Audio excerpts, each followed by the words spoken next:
Hey everybody, so today I'm talking about the full moon in Libra that's happening on the 1st of May. Now this month is a very special month because we've got a blue moon at the end on the 31st of May, which means 2 full moons in 1 month. So I'm Imani, your holistic karmic life coach. So the theme of this first full moon in May is what you've been pretending is fair. So the full moon in Libra has a particular quality that most Libra moons avoid. It forces you to stop pretending, right? It also has 2 T-squares, one with Pluto, the planet of transformation, Mars, Jupiter and the ascendant. And we have 5 Sabian symbols all speaking the same language. And the full moon, the first one in May, the only one what typically happens in May, is called the flower moon. So we're at the peak of the spring bloom in the northern hemisphere. And this isn't a gentle relationship with diplomacy. It's saying give up the people pleasing and neglecting yourself. The scales are tipping because what you've been calling balanced never actually was in your life. So it's wanting us to look at fairness, what's balanced, what's equal in our relationships, right? So maybe you're someone who keeps the peace at significant personal costs, smoothing things over, finding the middle ground, making sure nobody's uncomfortable whilst you quietly exhaust yourself. Now that's the Libra pattern, right? And the square, which is a 90-degree tension to Pluto and the T-square at 550 or separating, means the power, judgment, the reckoning has already happened. The exposure has already arrived, so we're fully aware of what's imbalanced in our life, right? So what we're feeling now is typically the aftermath, such as, do I keep maintaining this appearance of fairness, or do I name what's unequal? And the moon Sabian symbol is literally 2 men placed under arrest. It's not a metaphor, it's diagnostic, identifying the problem. Something has to stop. Or, you've been in an arrangement where the power isn't equal, where everyone performs like it is. A relationship, a professional dynamic, a family pattern where one person decides and the other accommodates, but the language used is all about partnership and mutual choice. And Pluto is in Capricorn and it's going to stay there for a while. It's been there for a while. So it brings our attention to structure, systematic power, institutional hierarchy. And because Pluto's squaring the sun and the moon, making it visible, it's showing us that what's not fair, right? It's putting attention there. Especially the imbalance and the unfairness in authority in governments and systems. And it's reminding us also, that when we're looking at this fairness, not to start judging the world and everyone as cruel, the system as cruel. We have to remember that the structure, often the systems, were never designed for equality, that outdated, they need updated. Back in the day when there was governments, it was all about the means of control of people, right? And we're kind of finding liberalism and balance through the old systems instead of creating new ones. And this is why there's an imbalance. It's not because the people within them and the structures are necessarily cruel. It's the systems, the way they're designed, that brings the coolness, right? So, we have to remember that. Another thing what may play out, is that if it's your power over someone else, because Pluto and Capricorn are both sides, maybe you're the one holding the structural authoritative advantage, resources, decision-making, authority, the ability to leave without consequences. So maybe in a business or any form of relationship, right, where others can't readily leave, and it's asking you to take a good look at yourself and maybe, give up that need to control others, right? And, especially if you're the perpetrator in like a coercive relationship. The sun in Aries which represents assertion, independence and self-focus. Opposite the moon in Libra says your self-assertion has cost for others you haven't been tracking, or maybe you know and you're stuck in that loop and it's asking yourself, why do you do that? Often it's because of behaviours we've seen in childhood or in our nations, our religions, our structures and stuff. So it's asking you to make that judgment. Do you want to continue down this path, or do you want to give up that external need for control? And often it's because you have an internal lack of control, right? So yeah, maybe you've been fighting internally, externally, or both. And the second T-square between Mars in Pisces, Jupiter in Gemini, and the ascendant in Virgo at 17% orb tightness creates friction between how you present yourself, such as, Virgo's precision and focus in this T-square scenario, influencing the moon and how you, expand and grow and, think outside of your own beliefs system, which is Gemini's influence, and how you, progress forward, which is the Pisces energy there, right? So, these three different energies don't resolve cleanly. The learning is in the function, the tension, right? So some of you may also be longing for genuine partnership in your life and not manage coexistence, with others. It's not parallel lives under one roof if you're living with others, right? It's not the relationship that looks good from the outside whilst feeling hollow from the inside. Actual partnership, right? Often we can live with our partners, but our lives are not in parallel, they're not in unison. We're living different lives, but on social media it looks perfect, right? And this can lead to you feeling nothing within, and it's just a show. And then there's the trine with Jupiter and Gemini applying at 7.40 orb tightness, saying it's possible to change our relationships to be more genuine in the way we relate to ourselves and others, but it requires naming what isn't working in our relationships or within our daily routines and habits, And we have the sun at the 18th degree of Aries that has an empty hammock as its Sabian symbol, and it's waiting for you to take the rest that you haven't taken, the ease, the rest that exists but hasn't been working or taken, and it's asking, when did you less genuinely rest, Not collapse, not burn out, but rest, take time out to think in the calmness, right? The kind of rest that is chosen, not forced. And this full moon asks, what would real fairness actually look like in your relationship with yourself and others? Not the version you've been maintaining, but the real thing. So it's wanting us to get real about our relationships and what we want from them, right? So that was the summary version. If you want the depth and the layers, then listen on.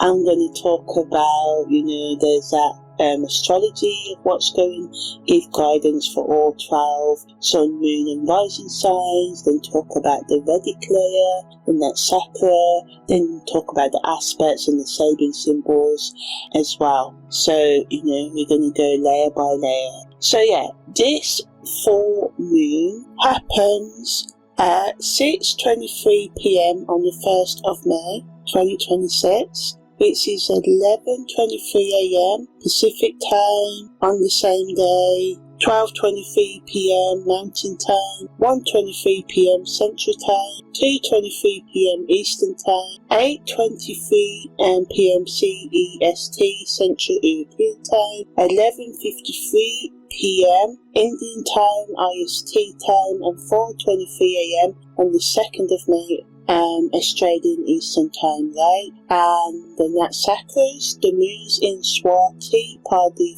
4, ruled by Pisces and Jupiter, and the sun is in Bharani, Pada 2, and the Navasas is Virgo, Mercury, right? And the Sabian symbols involved, as I said, we've got the moon at the 18th degree of Libra, which has two men placed under arrest as the symbology, and this rules the fatty capsules of the kidney. And don't worry, I'm going to explain what all this means and later on in the Sabian analysis. And then we've got the sun. As I said, it has the Sabian symbology of an empty hammock, and this rules the nerve connections in the human body. Then we've got Jupiter in the 25th degree of Gemini, and this has the Sabian symbology of a man trimming palms, and this rules the forearm bone, the radius. And Pluto is in the 12th degree of Capricorn, and this has the Sabian symbology of a student of nature lecturing, right? And then we've got the North Node in the 12th degree of Aquarius, and this has the Sabian symbol, people on stairs graduated upwards, and this rules the left circulate ligaments, and the body part that Pluto rules is the right knee joints. I forgot that. And then on the 2nd of May, we've got the moon going into Scorpio at 8 p.m. We've got Venus entering out of bounds on the 5th of May, and the moon enters Sagittarius on the 5th of May, right? And we've got the T-square between the moon in Libra, Pluto in Capricorn, and the sun in Aries at 19% orb tautness. And then we've got a T-square between Mars in Pisces, Jupiter in Gemini, and the ascendant in Virgo at 17% orb tightness, right? And in terms of aspects, we've got the moon trine to Jupiter, and this is allowing us to bring our growth, expansion into balance, right? And then we've got the moon square Pluto, and this brings a kind of reckoning, a judgment in how we use power, right? And the sun square to Pluto brings sort of like to our awareness, our identity is confronted by what cannot be controlled, and the moon's trine to the north node is bringing, karmic alignment to our attention. So are we on the right path and stuff like that? So full moons are all about release in astrology, right?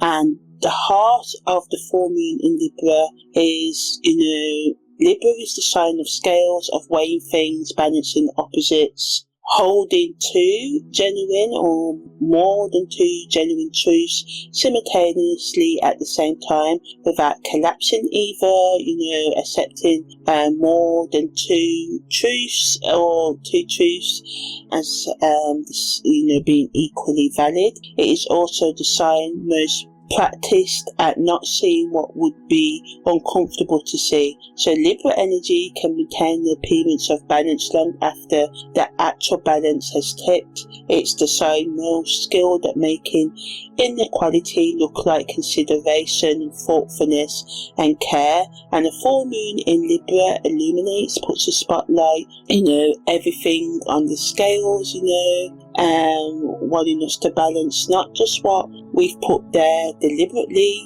in our vision. We can ignore things as human beings, like, pretend we don't notice things, but this full moon is putting a spotlight on everything, right? The things you've been quietly adding to one side to keep their appearance of levelness and balance, the things you've been pretending don't have weight, the things you agreed to call fair because the alternative was conflict, and the opposition, the 180 tension between the sun and the moon.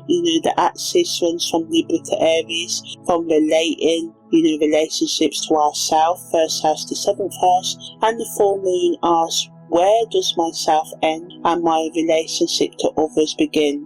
Where does my personal responsibility to myself and my accountability to others start and end, right? Where have I given so much to relating to others that my relationship with myself has gone thin and non-existent? Or maybe, you will ask, where has my self-assertion been so dominant that the genuine needs of people I'm in relationship with have been quietly overridden? Where have I overstepped others' boundaries, right? And the square from Pluto brings structural power into the equation. institutional power, the kind that operates through systems and hierarchies rather than obvious force. And this isn't about dramatic confrontations, it's about quiet structure power that's been organising your relationships without ever being named, and Pluto makes it visible. And the trine from Jupiter and Gemini offers the ability to expand beyond what you currently see, to find a philosophical perspective that can hold the difficulty with wisdom rather than being consumed by it, you know. So, as I said also, the name of this first full moon, because remember we've got 2 full moons in May, is the flower moon. So it's one of the most beloved in the Northern Hemisphere, because, you know, it gives the imagery of abundance because the wild flowers bloom across, you know, Europe and North America in May. After April's pink moon, which is the first blooms, May brings the full generous abundance of spring into expression. Every hedge, every field, boundary and margin, every verse that's been quietly preparing since the melting of the snow and the frost and all of that is now open. And for a full moon in Libra, the sign of beauty, of aesthetic sense, the flower moon name is also appropriate. Libra, notice the flowers it always has, you know, it's good at representing and appreciating beauty. And the May full moon is also called the corn planting moon and the milk moon, both pointing towards practical fertility, the earth's readiness to receive seed and nourish. And these names carry a more grounded quality, not just beauty but productivity, sustenance, nourishment, the translation of potential into actual food. In the Hindu calendar, this full moon falls close to Buddha Purnima, the full moon associated with birth, enlightenment and the death of Buddha. The Buddha Purnima quality is deep and profound here. The middle path, the end of suffering through stopping of attachment, the recognition that clinging to the appearance of balance is itself, you know, a source of imbalance. Pluto in the square, you know, agrees, right? And the flower moon puts a spotlight on what has fully bloomed. Some of what you will see will be beautiful. Some of it will be the weed that's taken over the garden that needs to be, you know, pulled out, right? And we have to remember that both are part of the full picture, the bloom and the weeds, right? So now I'm going to give guidance for all 12 sun, moon, sun signs, yeah. So for Aries, your 7th house is activated, so partnership, relationship can mirror what you won't admit about yourself right now, and the empty hammock is yours. Rest isn't weakness. The person opposite you reflects your own refusal to stop. So pause first, think first before you react and do things. Taurus, your 6th house is being activated, so your daily routine needs honesty, not perfection. The man trimming palm says maintenance is the work. Health asks for regular attention, not heroic interventions, you know. Make small adjustments and changes daily, that's the mastery. Gemini, your 5th house is being activated. Create without performance. Your heart wants play, not strategy. Jupiter in your sign says, stop adding more ideas. Finish something. The staircase only works if you actually climb it, right? For Cancer, your 4th house is being activated. So home is the, you know, resolution point and the agreement point for this full moon. Your emotional foundation needs nurturing, not managing. The rest symbology says stop organising everyone's feelings and feel your own and look after them, tend to them, right? Leo, your 3rd house is being activated, so say what you're saying without drama. Local communication asks for directness, not performance. The student of nature lectures. Are you teaching or showing off? Know the difference, speak clearly. Virgo, your second house is being activated, so worth isn't earned through service. The ascendant in your sign squares Jupiter. You're expanding in too many directions. Choose and value yourself for existing, not for fixing. This is radical, yes, but try it. For Libra, your first house is being activated, so this is your full moon, your body, your scales, the rest is yours. Stop pretending the relationship is fair. Name the imbalance, let people be uncomfortable. Your honesty matters more, right? For Scorpio, your 12th house is being activated, so the unconscious knows what diplomacy has been hiding. Rest goes deeper than sleep. This solution isn't death, it's composting. Let what's finished become fertilizer. The next thing grows from this, right? For Sagittarius, your 11th house is being activated, so remember, community isn't a philosophy, it's a practice. Collective work needs action, not your vision. The resolution point is in your sign. Commit to a direction, not all directions, one path, and walk it. Capricorn, your 10th house is activated, so your career holds the structure power this moon confronts, right? Pluto in your sign says what hierarchy are you maintaining, who benefits, and public reputations can change when you tell the truth, so sift it, adjust it, change it. For Aquarius, your 9th house has been activated, so beliefs, climb stairs gradually to change gradually. The North Node in your sign says collective evolution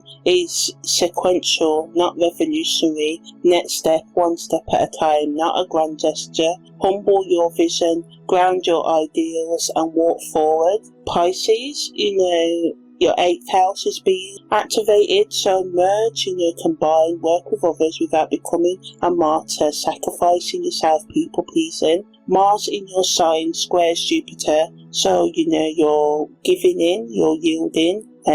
People pleasing has limits. Share resources, share power. Transformation doesn't require you to dissolve. Keep your edges, they're sacred, so don't lose yourself is the message for you. So now I'm going to give you the full Vedic layer, right? Talking about the Nakshatra and other Vedic things going on at the time of this full moon. So, as I said, the full moon is opposing the sun. The moon's in Libra, the sun's in Aries. The moon sits in Swati, Nakshatra Pada 4, which is the wind.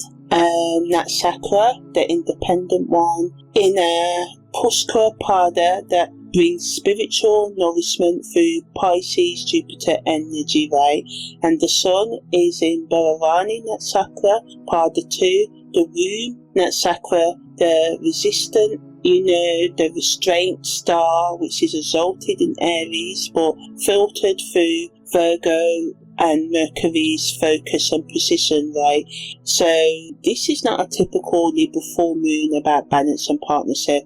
This is about the paradox of being both independent and in a genuine relationship, right? Swati says remain free, self-going, untethered, independent, and Bhavani says know what to hold, what to release, and what has earned the right to die. And Jupiter's moon's Namvasa ruler and Mercury's sun's Namvasa's ruler create a dialogue, a conversation between wisdom and analysis, between faith and discernment, using good judgment, between the big picture and the specific detail. And this full moon asks, can you be philosophically free while being analytically rigorous? Can you scatter like wind whilst knowing precisely which containers, spaces, relationships no longer serve? So, Pushkara's gift, Swati, Pada 4, is a Pushkara Namvasa,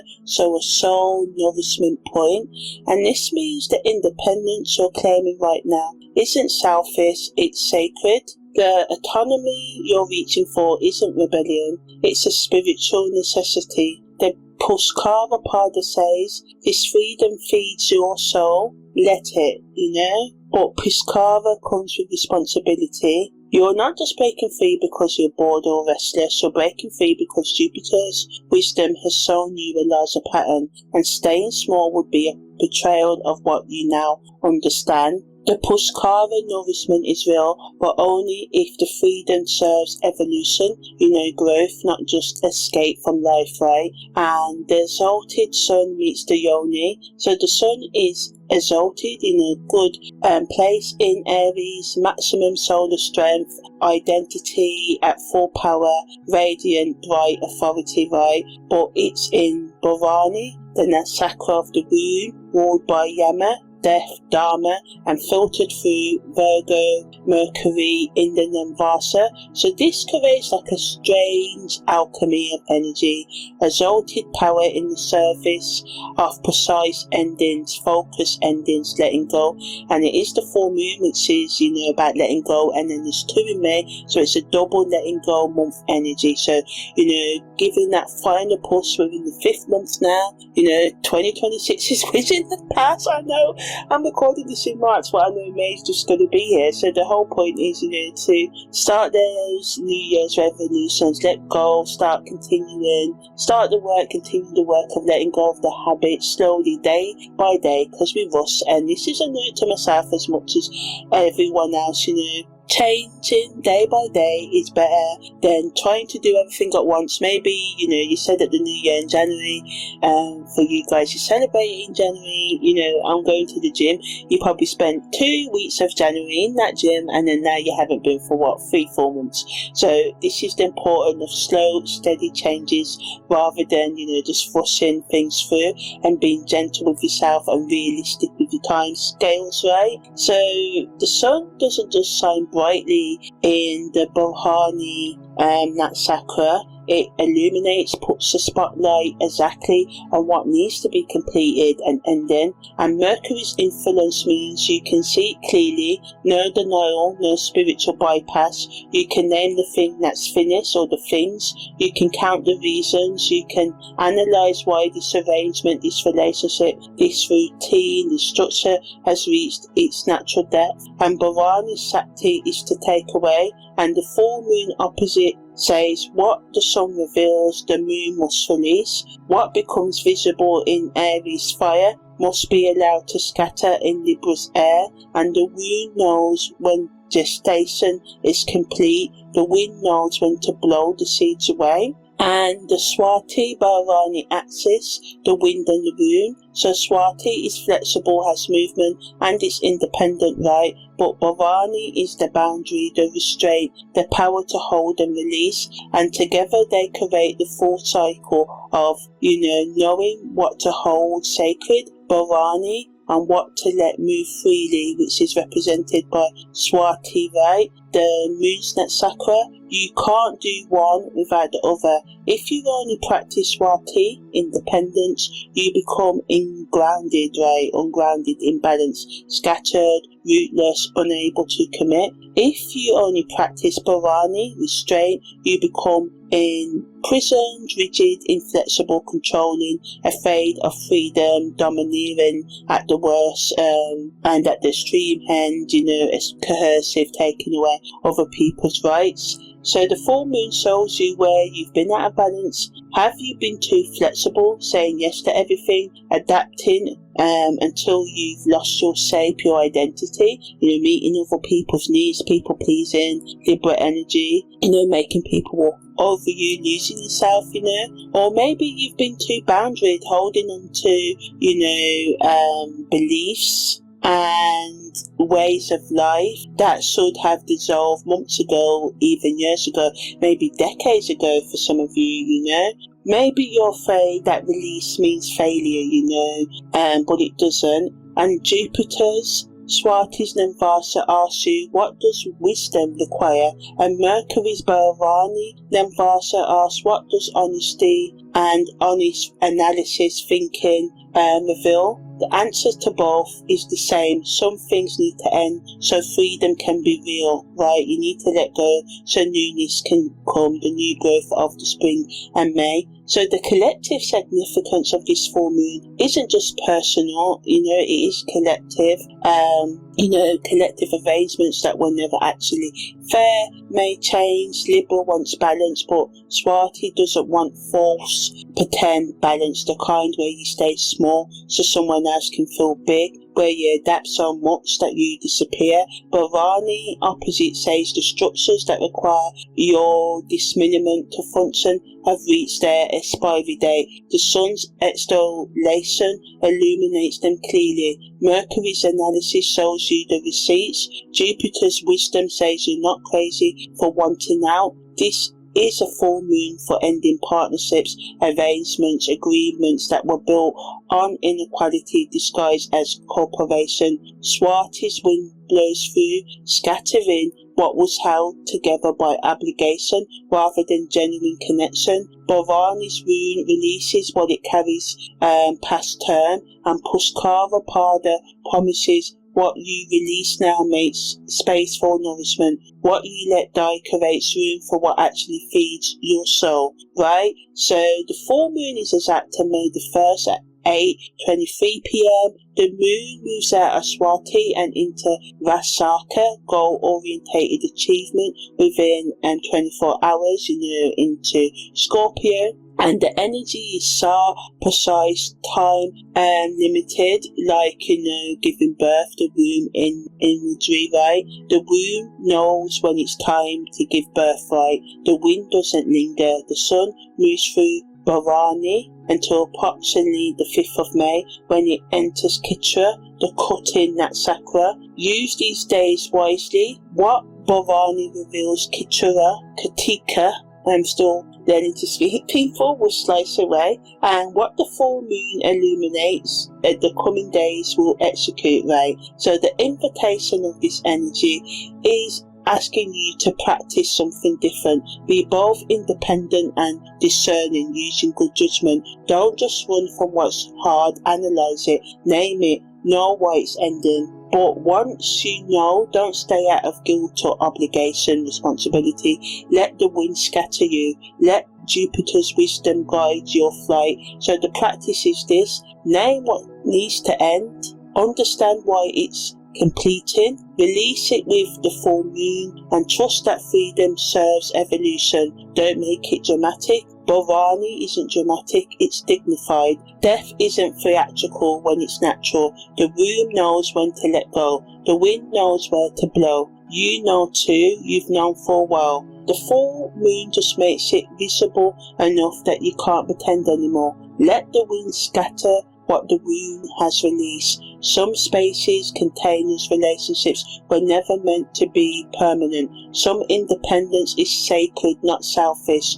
Some endings are mercy, not failure. This is one of those times. So in terms of, your personal info to check in your chart, your moon sign, your rising sign, any current dasa, planetary periods that you're going through, your natal moon or sun position, especially if it's in Swati or Bharani or 18th degree of any sign, and whether any natal planet is in the 18th degree of any sign. This can be a direct activation for you, and you feel this full moon in Libra more, and just other planetary transits and events affecting your natal chart as well, right? Okay, so now I'm going to talk about the aspects that the moon and the sun's making at the time of this full moon in Libra on the 1st of May. So the moon is making a trine to Jupiter. As I said, it's a naturally flowing aspect. It doesn't demand effort, it offers, so this is a blessing.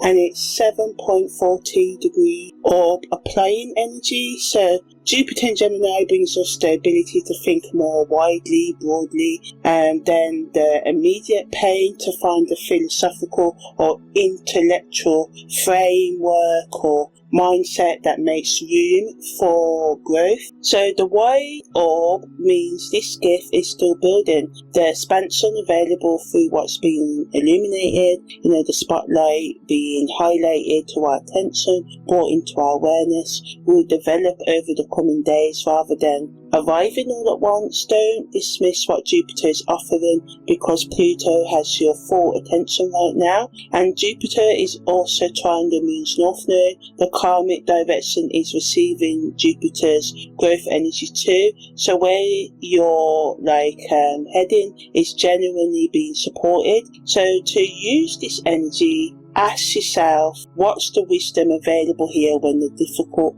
truth lands in your attention, right? Not how do I make this comfortable again, but what am I learning? What do I need to change? Then we've got the moon square Pluto and the sun square Pluto at 5.5 separating. So the exposure has been equal for feeling, your feeling body and the conscious self at the same time. This wasn't a situation where one part of you knew before the other. The squares have both separated, which means the most acute Pluto pressure has already passed through. What remains is the integration work, what to do with what has been seen, how to respond to the power dynamic now that it's been visible, what genuine agency, the ability to act, looks like in the aftermath of Pluto's encounter and presence, right? And the full moon is the moment of maximum clarity in that integration. Pluto doesn't undo, it transforms. What is it transforming? That is the question, right? Well, it's transforming where power has been operating invisibly in your relationship. So you ask yourself, where has power been operating invisibly in my relationships, and how can I transform that? How can I bring that back into balance? What actually makes the energy sort of focus? Is it wants you to really get down to the ins and outs, asking who actually makes the decisions?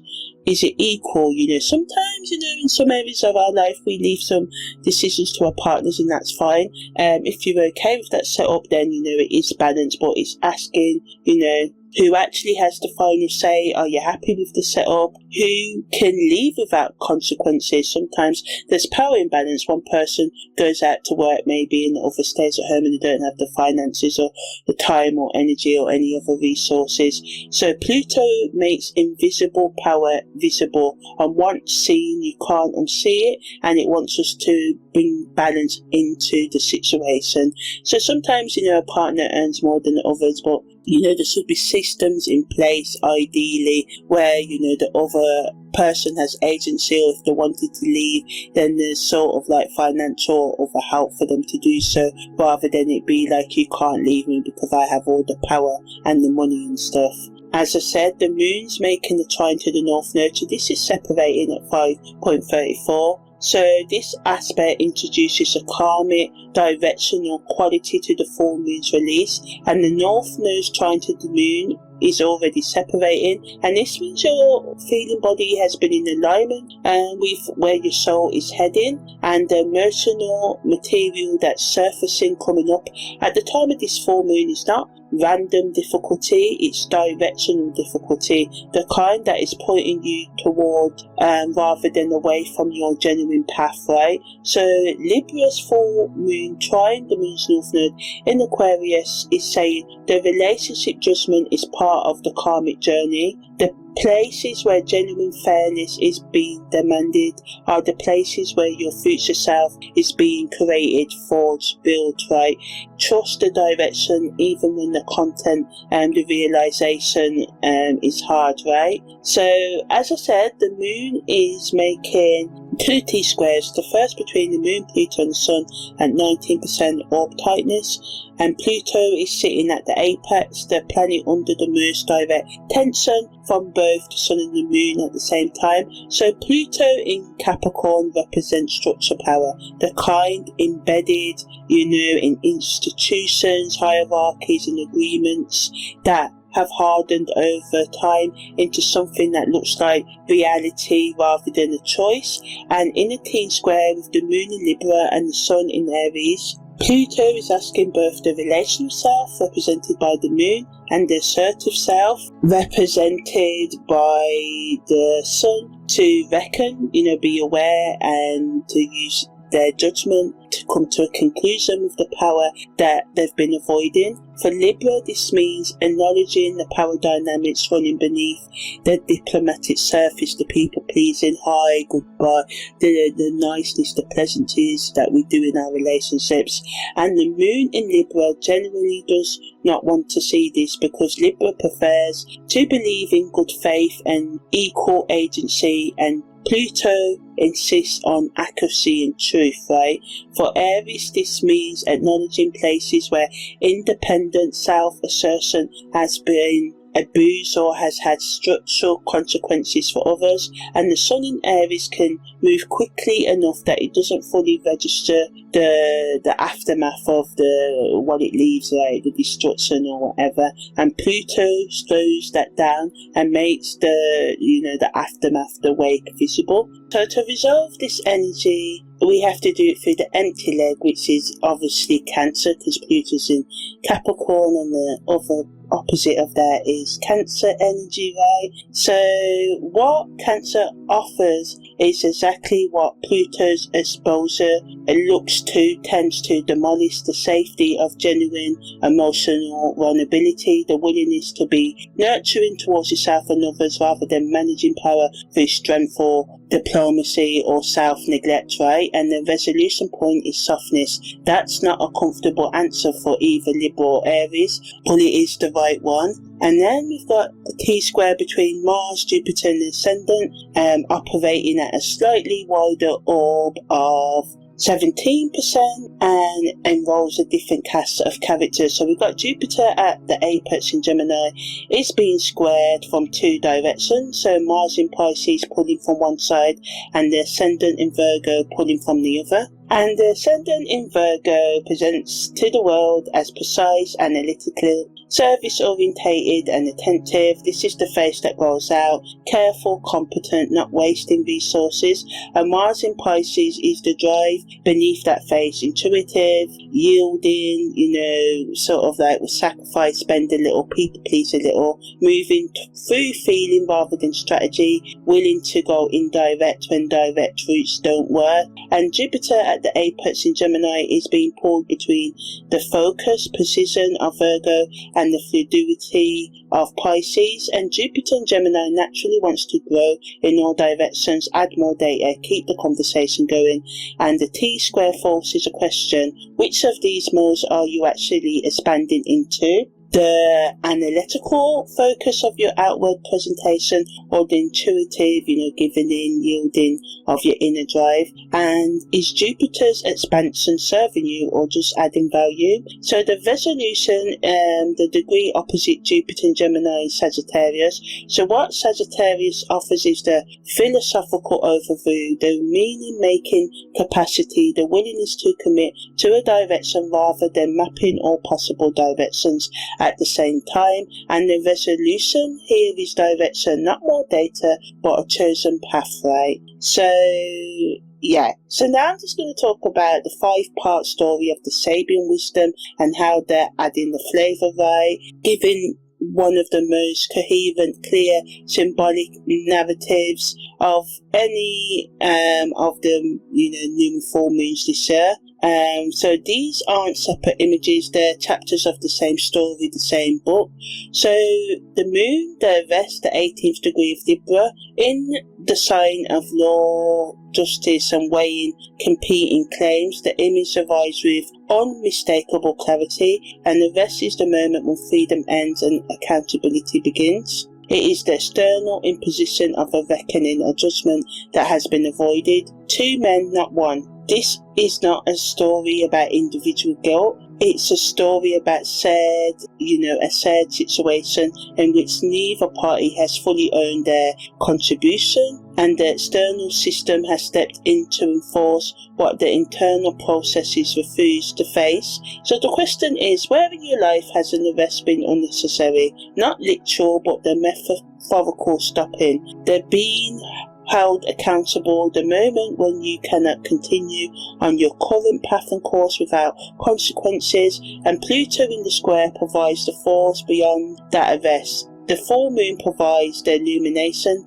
that makes the moment visible, right? And it rules the fatty capsule of the kidneys, the protective sheath around the organs, responsible for filtering blood and maintaining balance in the body's fluid systems, right? So as Libra rules the kidneys directly, this is a kidney full moon in the deepest sense. Drink more water than usual. Reduce what, puts strain, taxes the kidneys, excess salt, alcohol and caffeine. Let the body's filtering system do its work with as little added burden as possible. And then we've got the sun at the 18th degree of Aries. So the symbology for this is the empty hammock.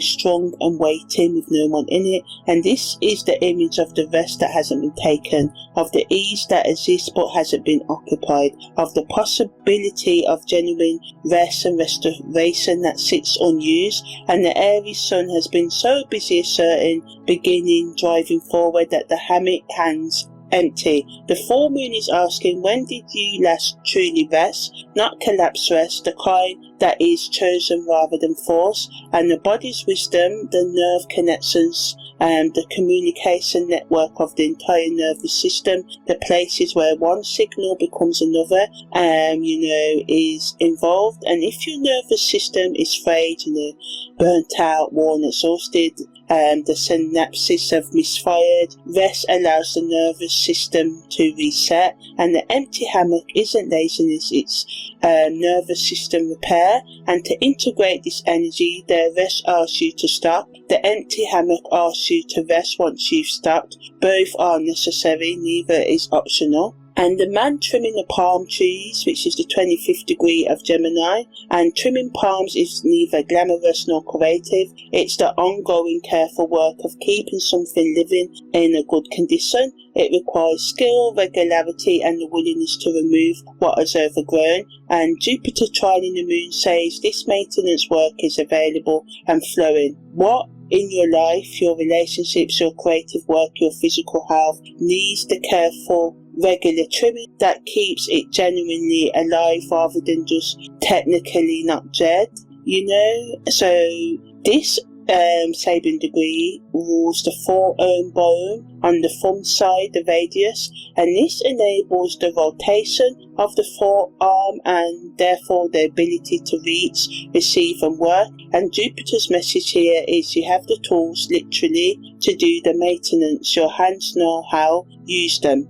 And then we've got Pluto at the 12th degree of Capricorn, and this has the Sabian symbology of the student of nature lecturing, teaching. So this is a student, not a master who's lecturing. There's both genuine knowledge here, the study of nature is serious, the learning is real, and a certain assumption, judgment in the act of lecturing before mastery is complete. And Pluto in Capricorn has been lecturing on power and structure for years, and the Sabian asks, is the lesson coming from genuine wisdom or from a position that is still learning whilst already instructing, teaching? And this applies to both outer authority figures in your life and to the inner Pluto voice that tells you what is and what isn't possible. So question the lecture, the mind chatter, often the mind says you can't do something, on and on, saying guilt, this, that, heartbreak, negative criticism from yourself and others replaying. So it's reminding you to pay attention to your thoughts and your actions as these become your lived reality, right? So the student may know something real, they may also be overconfident in their conclusions. And the body wisdom right now is the right knee joint, the weight bearing joint that enables forward movement, and you're being vulnerable to the pressure of carrying too much. And if your knees hurt, you're carrying structural weight that isn't yours. And Pluto asks, whose burden is this actually, guiding you to put down what isn't your, responsibility, what you can't take accountability for, and drawing the line between your stuff and other people's stuff. So we've got the moon's north node in the 12th degree of Aquarius, and this has the Sabian symbology of people on stairs graduated. So the clearest directional image of the 5, a staircase, implies sequence, progress, and a gradual ascent to something higher. Gradual steps, not a ladder, not a cliff, suggest that the upward movement is manageable. It's designed for human scale. It's built to be climbed one step at a time. And the moon's north node tells us where we are collectively and individually, heading. And the staircase says you don't need to reach the top tonight. You don't need to, do everything at once. You just need to take the next step. Day-to-day change, right? As I was saying earlier. And this involves the left cervical ligaments, the ligaments at the center of the knee that provide rotational stability, and you need stable knees to climb stairs. And the moon's north node says do the work that stabilizes your foundation, then take the next step, not 5 but 1, day by day change, right? So the complete teaching is the rest asks you to stop, the empty hammock asks you to rest, the palm trimming asks you to maintain what matters with patient attention, the student lecturer asks you to hold your certainties lightly, and the staircase asks you to take the next step one at a time in the direction of something better. This is not a full moon for dramatic release rituals and cathartic gestures. It's for honest accounting and change, genuine rest, and the next small step up the staircase, right? The change in your day-to-day habits and thoughts.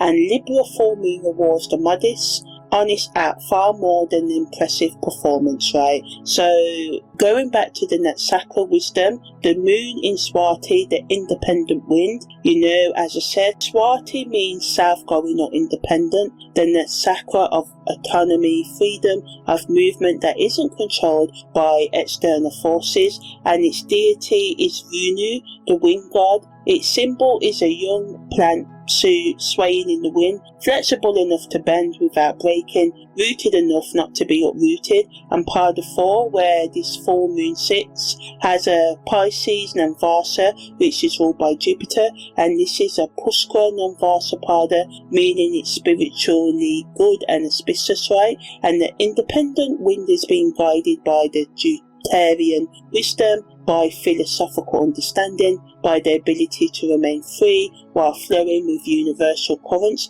And this is the Pada where independence meets transcendence gone beyond, where autonomy becomes spiritual rather than ego-driven. And the teaching at the Swati full moon says you can be independent and connected to others and something larger than yourself. You don't have to choose between freedom and faith. And the young plant bends in the wind but stays rooted in the cosmic soul, and that's the skill. Flexibility without collapse, autonomy without isolation, independence through wisdom rather than defiance. The Sakti, the power of Swati, is to scatter like the wind, the ability to disperse and spread out, to move freely, to not be contained by a single form. And at a full moon about fairness and power dynamics, this is essential. You don't have to stay in the shape that's been assigned to you. The wind goes where Jupiter's wisdom directs it, not randomly, but with purpose, designed as spontaneity. So, as I said, the sun in Bharani, the star of restraint. Bharani, as I said, is ruled by Yama, the god of death, and Dharma, righteous duty. It's a symbol of the womb, the yoni, the gateway between worlds, right? The place where life enters from and where form dissolves back into formlessness.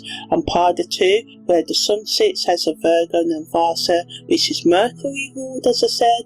And this is the Pada where restraint serves precision, where the ability to hold boundaries come through analytical clarity and hard work.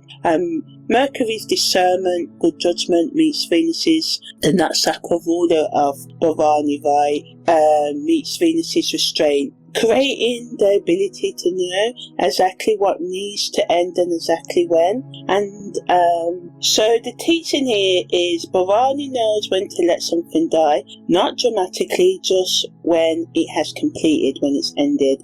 And here's the evidence. The yoni is both birth and death, both entrance and exit. The sun in Bharani opposite the moon says something wants to be completed, ended, so something else can begin. Let it, but do it with, Virgo, Mercury, focus on precision, not impulsively. But after you've done the work of discernment, judgment, thinking, Bharani Sakti, the power is to take away, the power to remove what has fulfilled its time to let go of what needs to be let go of. And that a full moon about fairness, this is the power to end what was never actually fair, to let the arrangement die so a genuine relationship can be born. But Mercury in the Namvasa adds this: analyze it first, be certain, do the work of understanding before you burn it down. So, bringing it all together, the moon in Swati Pada 4, independent, outgoing, spiritually flexible through Jupiter's wisdom, opposite the sun in Bharani, and Pada 2, restraint, boundaries, analytical ability to end through Mercury's focus, the tension between freedom and form, between movement and containment, staying the same in our comfort zone, between faith and judgment. The full moon says you need both. Independence without the discipline to know what to release becomes chaos. Restraint without the wisdom to remain free becomes rigidity, staying the same. The wind, Swati, Jupiter energy needs the wound's boundary, Bharani, Mercury energy. The wound needs the wind. Both survive. One lets things scatter, one knows what to hold and what to release. Together, freedom and liberation comes through discernment, good judgment, right? So ultimately, the full moon, flower moon, in Libra, with its 2 T-squares, its 5 Sabian symbols, its Swati, Bharani, Libra, Aries, axis, polarity, right? With Pluto's exposure and Jupiter's expansion and growth, this full moon is asking you to do something genuinely difficult. Aim what isn't fair, what's imbalanced in your life, what needs to end, and do something about it. Not dramatically, not performatively, just honestly. The rest has already happened. The power dynamic has already been exposed. The question isn't, should I agree with this? The question is, what do I do now that I've seen it and can't hide from it anymore? The scales aren't balanced. Maybe they never were. Maybe what you've been calling a partnership was always slightly tilted, unequal, right? And you performed equality whilst quietly compensating for the tilt, for the imbalance. Maybe you've been the one holding structure power without fully acknowledging it. Either way, Pluto makes it visible now. The empty hammer hangs waiting. After the accounting rests, to avoid burnout, not as a reward, as a need, as a necessity. Your nervous system needs the repair, the synapses need to start misfiring, you need time out so you can start the new. The hammer resting isn't laziness, it's the biological requirement from, all the burnout, so you can, continue forward. The man trims the palms, maintenance work, not heroic, not glamorous, just regular, patient, skilled attention to what needs tending, looking after.